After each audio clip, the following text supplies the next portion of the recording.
Bonjour à tous, voilà, je voulais vous faire une petite vidéo sur les énergies du mois d'avril. Bon, même si là on est fin d'avril, ça peut faire une rétrospective et puis vous aider à mieux comprendre ce que vous avez pu traverser, ou être en train de traverser en ce moment. Voilà. Donc là je vous ai mis les dates clés, les événements astrologiques, comme moi je dis, tout au long de ce mois d'avril. On a d'abord le 1er avril, la nouvelle lune en bélier. Après, il y a la conjonction Mars-Saturne et l'entrée de Vénus en Poisson le 5 avril. J'ai pas mis tous les événements, hein, j'ai mis l'essentiel. Le 7-8 avril, Mercure sextile Mars-Saturne. 11 avril, entrée de Mercure dans le signe du Taureau. Le 12 avril, la conjonction Jupiter-Neptune en Poisson, sur laquelle j'ai fait une vidéo assez longue. Si vous l'avez pas vue, je vous conseille d'aller la voir. Voilà. Et le 16 avril, la pleine lune en Balance, qu'on a passé. Là, on a le 18 avril, Mercure et Uranus sextile à Vénus. Le 20 avril, le Soleil en Taureau. Le 24 avril, demain, au moment où je fais cette vidéo, il y a Mercure en sextile à Neptune et en carré à Saturne. Et là, ça c'est vraiment important aussi, cet aspect, en plus de la conjonction Jupiter-Neptune, c'est le triangle. Il y aura un triangle, il y a un groupe Mercure et Pluton et un groupe de plusieurs planètes en Poisson vont former un triangle. Voilà, donc c'est assez puissant parce qu'il y a vraiment ce triangle et puis il y a beaucoup de planètes impliquées. Voilà. Le 29 avril, il y a Mercure qui passe en Gémeaux et le 30 avril, on va vraiment passer dans une énergie un peu changement parce que c'est une nouvelle lune en Taureau, mais c'est surtout une éclipse.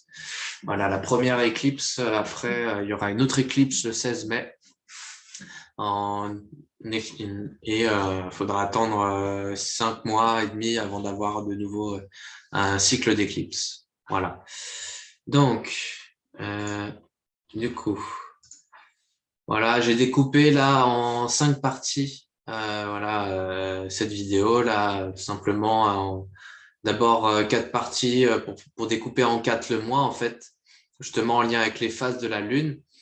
Parce qu'en fait, une nouvelle lune, un cycle de nouvelle lune, ça dure environ 29,5 jours, donc à peu près un mois, quoi. Et du coup, si on découpe en 4, ça fait vraiment nouvelle lune, premier quart, pleine lune, dernier quart. Voilà. C'est vraiment intéressant de découper en 4, les cycles. Parce que moi je sens bien, les gens connaissent bien les nouvelles lunes et pleines lunes, mais le premier quartier et le dernier quartier qui seront un entre-deux de la nouvelle lune et la pleine lune me semble quand même assez intéressant aussi. Il y a comme un chiffre d'énergie aussi, je trouve. Un peu moins fort que nouvelle lune et pleine lune, certes, mais quand même. Voilà, justement, au moment où je fais cette vidéo, là, aujourd'hui, il y a eu le dernier quartier. Voilà, donc là, on arrive à la fin du mois. Donc, c'est pas mal justement que je fasse cette vidéo là, voilà, pour, euh, pour, pour tenir mon engagement que j'avais pris de faire cette vidéo, euh, voilà, à moi-même. Et après, une petite synthèse, du mois. Donc, j'ai mis vraiment les mots-clés, là, comme dans la vidéo d'avant, des mots-clés qui résument bien, les énergies du mois. Donc vous allez peut-être plus sentir là au début avril, là, avec la nouvelle lune en bélier, un dynamisme nouveau, une énergie, on retrouve de l'énergie, on retrouve du dynamisme, on retrouve un peu l'envie de passer à l'action, du courage, le courage qui nous permet de passer à l'action, de dépasser l'inertie des peurs. Attention, à bien canaliser cette énergie, du coup, d'un coup, on a plein de dynamisme, donc on peut être un peu impulsif, impatient. Ensuite, le 5 avril, là, effectivement, on a pu, je pense que moi j'ai bien senti Mars qui est passé sur Saturne. En fait, ça a amené vraiment à la fois une énergie dynamique, d'action avec Mars et avec Saturne, une énergie où on est vraiment structuré, on est vraiment discipliné, on est vraiment dans le concret. Donc ça pourrait amener une énergie où on se sentait vachement efficace, productif et en même temps dynamique, quoi. Voilà. Et ça peut être une bonne énergie pour vraiment faire des démarches administratives, voilà, se développer notre activité professionnelle, pour faire des travaux un peu voilà, physiques, faire du sport, voilà. Euh, et en même temps, avec Vénus en Poisson, cette énergie, voilà, l'énergie de Vénus rentre en Poisson, ça a amené au contraire une énergie plus de notre côté, voilà, euh, comment dire, plus une envie peut-être des envies de s'évader, de se laisser aller dans l'imagination. Voilà, ça vient un peu contrebalancer avec cette énergie de Mars-Vénus où peut-être à un autre niveau, on pouvait sentir les envies de s'évader, d'intériorité, d'imagination. Voilà. Donc ça peut un peu s'équilibrer les deux justement, où ça va aider ce côté eau, poisson un peu, ça amène un peu l'émotion, de l'intériorité, voilà, équilibré avec ce côté plus dynamique et productif qu'on a pu, voilà. Ensuite, Mercure sextile Mars-Saturne, bah voilà, ça a pu amener. Je vais peut-être passer un peu plus vite là sur le début, vu que de toute façon, ça remonte à loin. Bref, notre mental, intellect vient nous aider à mieux comprendre et communiquer notre énergie disciplinée et dynamique de Mars-Saturne. Attention à ne pas trop nous disperser dans nos actions disciplinées, de faire preuve de cohérence dans nos actions. Oui, effectivement, ça peut nous aider, justement, cette énergie, ça peut nous aider, en fait, à mieux, justement, le mental, la capacité du mental, ce qui est bien avec le mental, c'est qu'on peut vraiment, notre pensée, elle peut partir dans tous les sens, faire des liens, des connexions entre plein de choses, amener de la légèreté, de la fluidité. Et du coup, voilà, ça peut aider à cette énergie Mars-Saturne disciplinée, efficace, justement à la rendre plus fluide, à la rendre plus flexible. Et en même temps, ça permet l'énergie de Mercure, du mental qui peut se disperser, de plus se concentrer dans quelque chose de concret, dans quelque chose de l'ordre de l'action. Voilà. Voilà. Ensuite, deuxième quartier, voilà, du 8 au 16 avril. Mercure rentré en taureau, il est toujours en taureau jusqu'au 29 avril. Donc voilà, notre pensée, elle va plus se tourner vers des choses concrètes, ça peut être de la créativité, des choses en lien, des choses vraiment très concrètes, très terre à terre, que ce soit justement l'alimentation, que ce soit voilà les vêtements qu'on s'habille, ou voilà acheter des vêtements, que ce soit voilà tous les artistes qui font des activités vraiment créatives, d'aller voir des œuvres d'art, voilà, ce sera intéressant au niveau intellectuel de faire un travail par rapport à tout ça, de clarifier notre pensée par rapport à tout ça. Euh, Est-ce que ce que vous pensez et dites est en accord avec vos valeurs? Ça parle de ça vraiment, parce que le taureau, ça parle vraiment de qu'est-ce qui a de la valeur pour nous, qu'est-ce qui est important pour nous. Voilà, après la 12 avril, la conjonction Jupiter-Neptune, donc voir la vidéo précédente que j'ai faite. Pour résumer, expansion, ça met vraiment une énergie d'expansion de l'unité en nous et dans le monde d'une façon assez mystérieuse, un peu, voilà. Ouverture de conscience, opportunités mystérieuses, agréables comme désagréables s'ouvrent. Voilà. Je pense que vous avez pu, ouais, je sais pas vous, mais moi je sens que ça a beaucoup ouvert des choses, des prises de conscience, des compréhensions, et puis voilà, vraiment une énergie qui pousse à se laisser porter à chaque instant, à se centrer, à vraiment à lâcher prise, à vraiment accepter qu'on est des êtres en évolution, en changement, quelque chose qui peut être juste un instant, ça peut être pas juste le lendemain. Voilà, accepter que notre vie, voilà, c'est comme voilà une goutte d'eau dans l'océan qui se déplace, quoi. Que ça fait partie de la vie. Voilà. Ensuite, la pleine lune en Balance au milieu du mois à peu près. Voilà, ça nous parle vraiment d'amener plus d'équilibre, d'harmonie dans nos relations avec les autres, dans notre vie personnelle, voilà, d'équilibrer les différents aspects de notre vie, entre autres nos rêves, nos aspirations et notre réalité. Voilà. De plus amener de la justesse dans nos actions. Voilà. Voilà. De prendre des décisions qui s'imposent, voilà. Ou au contraire voilà de certaines actions qui sont plus justes d'arrêter de les faire, quoi. L'équilibre entre persévérer avec l'énergie du bélier qui amène vraiment de la persévérance, de l'action, de l'élan pour faire des choses, et l'énergie la balance qui au contraire va chercher toujours à peser le pour et le contre avant d'agir, pour vraiment agir de façon juste. Voilà.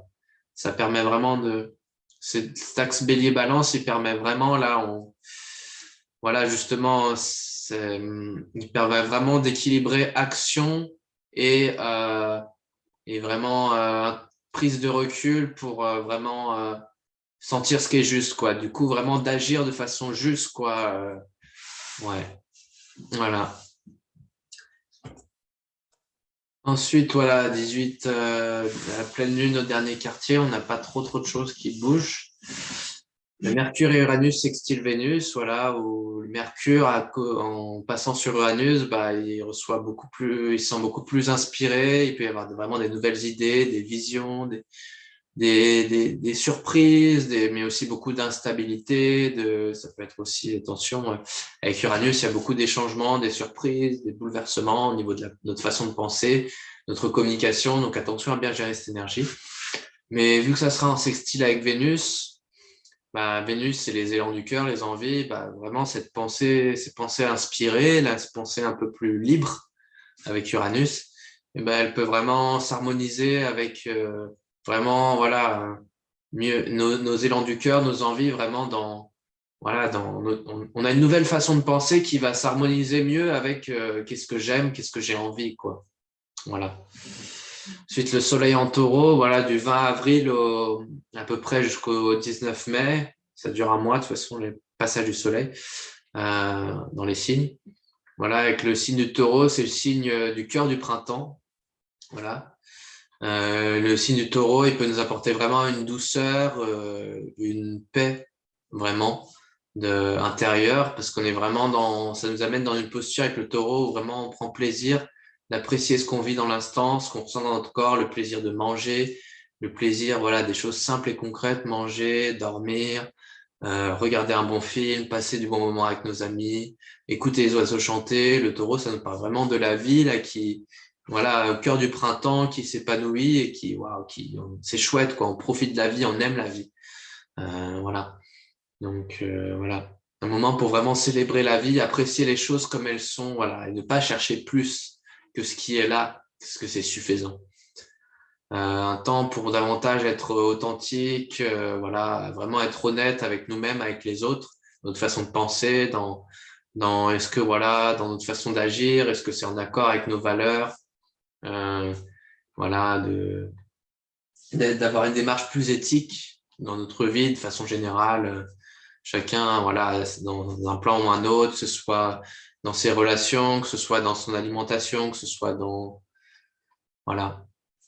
Et voilà, le taureau, ça parle aussi vraiment du coup, vraiment justement, d'apprécier la matière, d'apprécier les choses concrètes, mais justement de se rendre compte de la valeur des choses et du coup de se rendre compte de qu'est-ce qui est important pour nous d'avoir concrètement, qu'est-ce qu'on recherche, voilà, qu'est-ce qu'on recherche comme au niveau de l'alimentation, au niveau des relations, au niveau du métier, quelle forme, justement, quelle vie concrètement on veut, quoi. Voilà. Ensuite, donc là, voilà, la fin du mois, voilà, du dernier quartier à la nouvelle lune. Donc, je pense que ça filme toujours, ouais. Ouais. Eh bien, on a justement Mercure sextile Neptune et Mercure carré Saturne, qui va vraiment nous apporter, Mercure avec Neptune, ça va vraiment nous aider à peut-être mieux comprendre, mettre des mots sur vraiment des intuitions, des choses qui nous semblaient un peu floues, des situations, des relations, des pensées, voilà, qui d'un coup, peut-être on va mieux arriver à communiquer, à éclaircir des choses euh, par rapport à des choses qui étaient un peu floues dans notre vie. Mais en même temps, avec le carré à Saturne, voilà, attention, ça risque d'être en tension, cette pensée, voilà, ce mental va être un peu en tension avec Saturne, qui est vraiment nous dit d'être vraiment faire attention au niveau matériel, d'être prudent, d'être réaliste, voilà, d'être patient, de ne pas oublier de faire, voilà, de pas oublier les contraintes de la vie matérielle, voilà. Donc attention à notre mental à pas oublier la vie matérielle, voilà, pas oublier la réalité de notre vie, voilà. Ensuite, ce qui est vraiment important, ça c'est vraiment important. Voilà, c'est vraiment intéressant et riche cet aspect-là autour du 27 avril. Voilà, c'est vraiment un aspect qui, disons, voilà, ça dure un peu toute cette semaine aussi, on pourrait dire, du 24 au 30, elle est quand même assez présente. Euh, voilà. Donc, on a Mercure, parce qu'en fait, on a Mercure, vous voyez, dans le dessin, on a Mercure d'un côté, on a Pluton d'un autre côté, là, et puis on a un gros groupe de planètes, là, Jupiter, Lune, Neptune, Vénus en Poisson. Donc ça fait en fait ce triangle-là, ça fait vraiment comme une énergie, justement, là, comme j'en parle. En fait, Mercure et Pluton vont vraiment s'associer pour nous aider à Mercure à comprendre des choses, Pluton pour aller explorer des choses en profondeur, des peurs, voilà, des choses, des zones d'ombre, pas forcément des choses négatives, ça peut être des belles choses aussi qui se révèlent à nous. Donc voilà, la combinaison de ces énergies, ça va nous aider à mieux comprendre intellectuellement vraiment des choses en profondeur, en nous, des zones d'ombre, mieux arriver à toucher avec des mots, voilà, à mieux communiquer peut-être aussi avec les autres. Justement, mettre des mots, ça permettra de mieux communiquer des choses qu'on avait en profondeur en nous. Et cette énergie-là de Mercure-Pluton, ça vient se concentrer en fait dans ce gros groupe de planètes en Poisson, c'est vraiment Vénus et la Lune, qui sont des planètes assez rapides, qui vont passer à aller renforcer cet alignement Jupiter-Neptune qui est encore assez présent, qui était au plus précis le 12 avril, j'en ai parlé avant, et là qui va être encore présent, elles vont comme l'activer, le renforcer, voilà. Euh, c'est vraiment des planètes aussi vraiment en lien à la Lune et Vénus, c'est très féminine. Là, on parle des envies, des désirs. Là, on parle des émotions, voilà, des ressentis. Donc, c'est vraiment, on va pouvoir vraiment ressentir.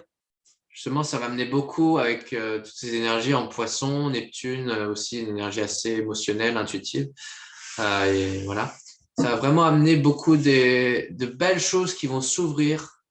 Ça va peut-être être plus quelque chose de l'ordre de la réceptivité, vu que c'est des planètes très yin, quelque chose de l'ordre de la réceptivité, du ressenti, vraiment, du ressenti vraiment de choses magiques dans notre vie, des rencontres, enfin, des rencontres qui vont nous susciter des belles émotions, une vidéo, un film ou une pensée qui, waouh, d'un coup, il y a des belles choses, justement, des belles révélations, des miracles.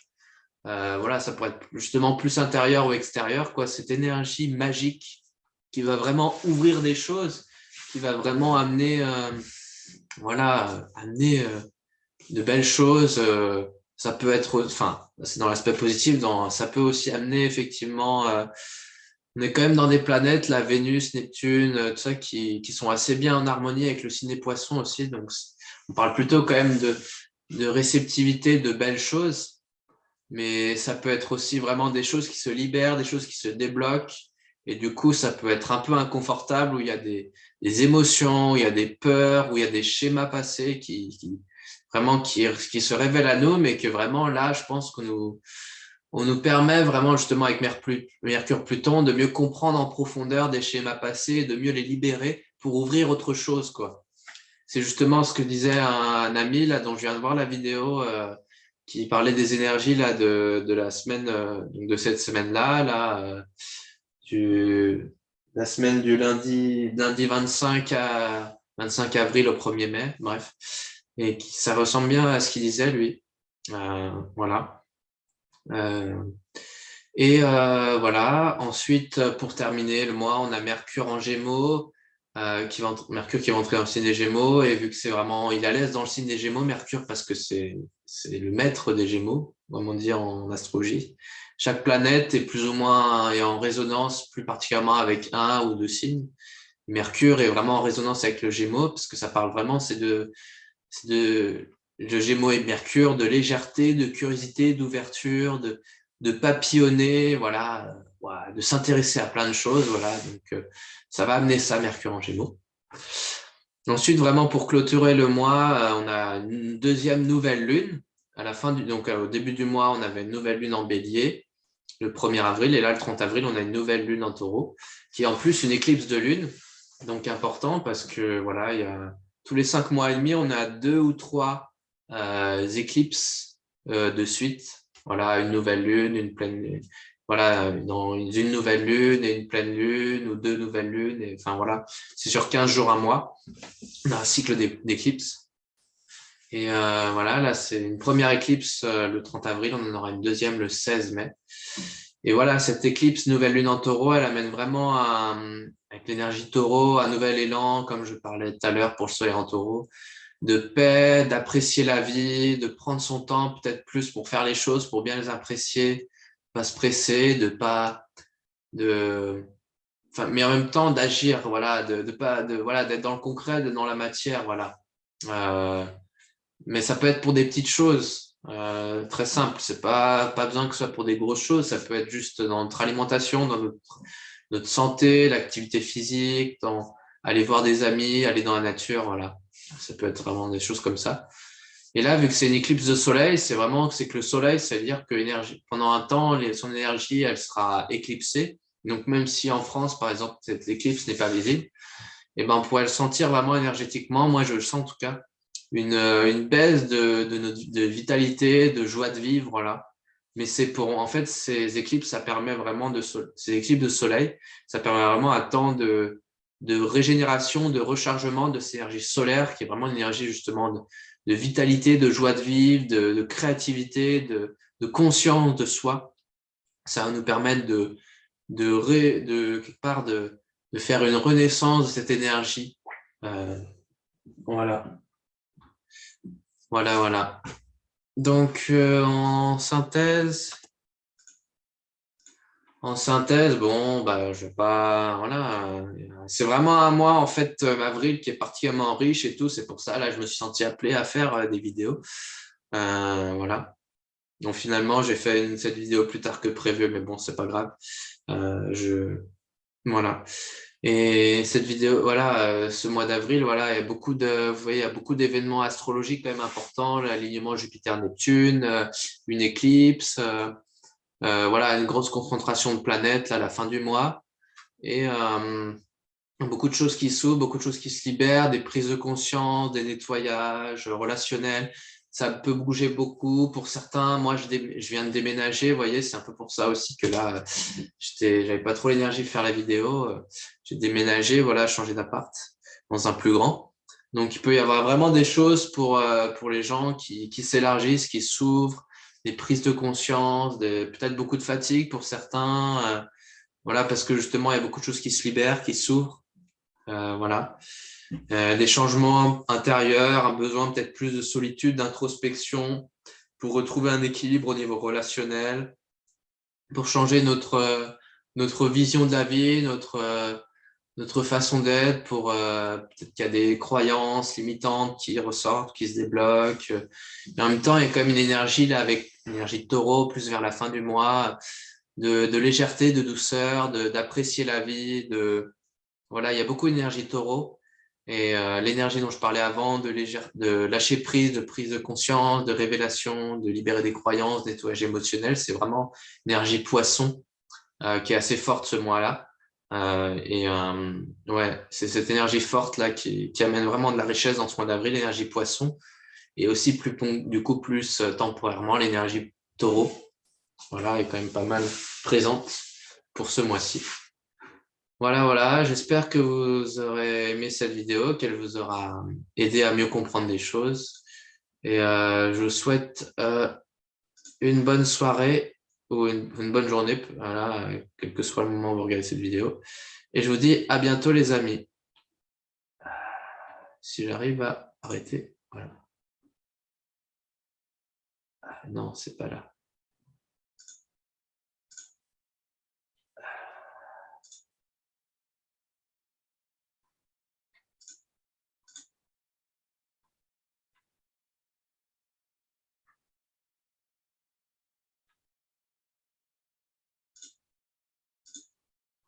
Ah oui.